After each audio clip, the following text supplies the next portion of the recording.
Palin? So, it was so funny because Palin has mentioned to the NRA members that that she it's the job of all of us. She's talking about the members of the NRA, and it's allies to stop them in their tracks. She's talking about the Democratic Party. Sorry. And so the thing is that here she is. She's a lifelong NRA member who had once had her baby shower at the local gun range in Alaska. Interesting. Very okay. And here she's so worried about what Obama's doing instead of worrying about what her household is doing. Okay. And then she goes on to say that that maybe President Obama is going to sign a law saying allowing people to carry. He signed a law saying to carry that people are allowed to carry loaded guns in the parks. Now, specifically, I don't know what's the stipulation on that, but I don't see what's the big deal. I mean, he's not really. He's being quiet about it. Some parts of the state, like California, are carrying them in the restaurant. Oh yeah. I mean, the restaurants. I mean, I don't see why she's tripping on, because he's not really issuing. I mean, really making a big thing about it right now. Right now, he's worrying about other things, like I said earlier. But the thing is that she's trying to make herself big, and trying to undermine the president of the United States. Yeah. Or whoever's running in Democratic Party. She'll undermine them, obviously. But the thing is that she has to understand. You have some people out here that actually have guns that are not legal. They're not registered. They have criminal records, and here they are walking around with guns. You worrying about that when you should be worrying about other things instead of worrying about you got people walking around with loaded guns that are not registered. You worrying about President Obama doing certain things, but you're not worrying about these people out here could kill you right now. You could be walking down the street, mind your business, and then you get shot by some stranger, drive by or whatever, and here you are, you get killed because somebody had an illegal weapon. Now we are citizens who are, able to do a background check. We should have a background check, and they ought to have a background check before they go into a gun show or and they anything they probably should have a check on them psychologically too. Yes. If they had any kind of suicidal or tendencies and stuff, because we don't want them killing us. No. And killing others. Other people. Kill themselves, then that's a different story. We don't want them killing themselves, but we definitely don't want you killing us.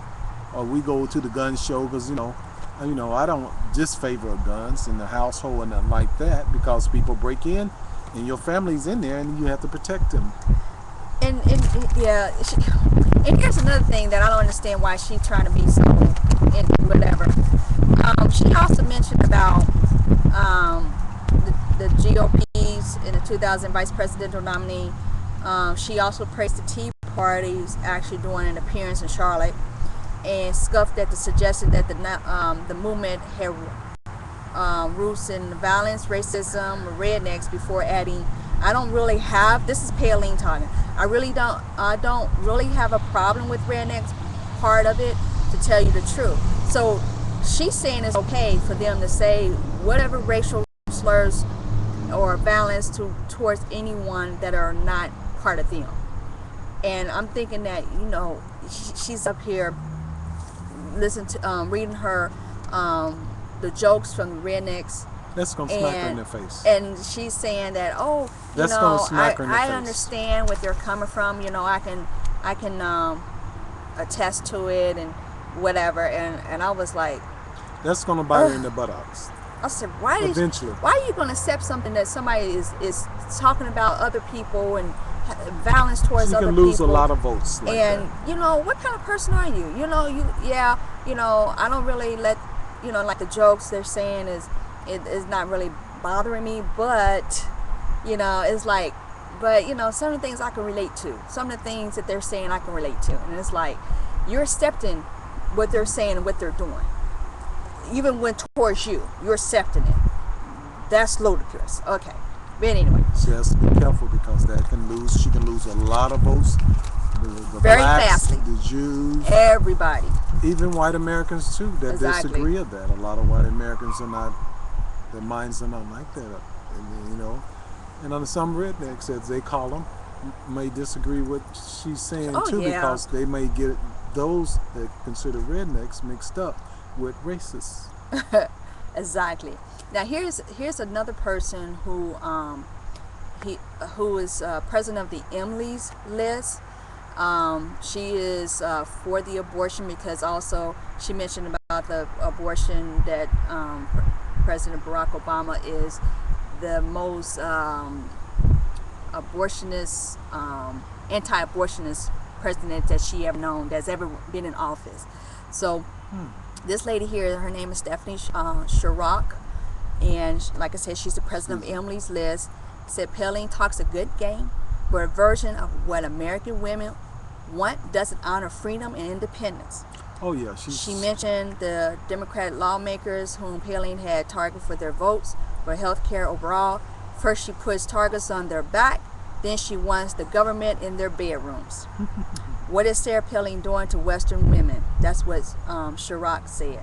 So she was talking about Palin is anti-abortionist, which, I agree to certain things, but the thing is that she's talking about President Obama had passed the bill regarding the health form, and some of the about the abortion part of it is where that the health bill will actually assist in.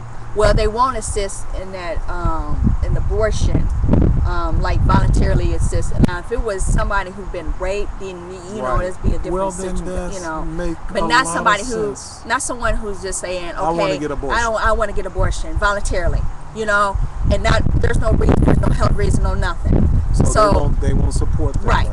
So the bill doesn't support that. Exactly. Bill exactly. Well, what's the problem? So, well, she's trying to say, because her Palin's son, who is I think his name is Triggs, when she found out that her son had Down syndrome, she felt that she had the baby and everything, in her back of her mind, I can understand. She's saying that she can understand if women who had Down syndrome or had a child that had some kind of disability, but she's saying that regardless of the circumstances, you should whole term, the child, term.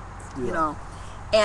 And I'm like, okay, but if you have a cyst or something in your uterus and you can't carry the baby full term and it's going to cost your life, then what should you do? You got to make a decision, and the Lord knows and understands, but if it's your life or your baby's life, because you got this thing growing in you. It's a tough decision. So it is a tough decision.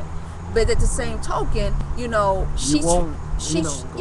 sorry, but it's just like, what are you doing? If a woman decides that, okay, I just, I want to live. Right.